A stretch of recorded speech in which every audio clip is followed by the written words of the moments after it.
ইউক্রেনে রাশিয়ার চলমান যুদ্ধের মধ্যেই আবার ওয়াশিংটনে জড়ো হয়েছেন পশ্চিমা সামরিক জোট নেটোর সদস্য দেশগুলোর শীর্ষ নেতারা। ৭৫তম শীর্ষ সম্মেলনে দেওয়া বক্তব্যে মার্কিন প্রেসিডেন্ট জো বাইডেন বলেন, জোটভুক্ত দেশগুলোর প্রতি ইঞ্চি মাটি রক্ষায় প্রতিশ্রুতিবদ্ধ নেটো। এ সময় সবাইকে এক হয়ে রাশিয়ার কালো হাত থেকে ইউক্রেনকে রক্ষার আহ্বান জানান তিনি। রাশিয়ার হামলা প্রতিহতে ইউক্রেনকে ৪,০০০ কোটি ইউরো অর্থ সহায়তার কথা বলা হয়।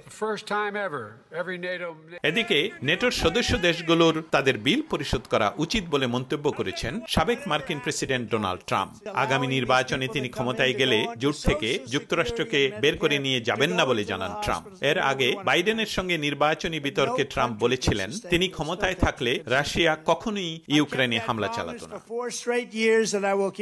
নগদের কাছে সব গ্রাহকই প্রিয়, তাই তো সারা দেশে ক্যাশ আউট চার্জ সবচেয়ে কম। অন্যদিকে ইউক্রেন মিশনে নেটোর সঙ্গে থাকবে না বলে সাফ জানিয়ে দিয়েছে হাঙ্গেরি। তবে ইউক্রেন মিশনে না থাকলেও নেটোকে সব ধরনের সহায়তা করতে হাঙ্গেরি প্রতিশ্রুতিবদ্ধ বলে জানান দেশটির প্রধানমন্ত্রী। nem kíván blokkolni. Dastagir Jahangir, সময় সংবাদ, ওয়াশিংটন ডিসি।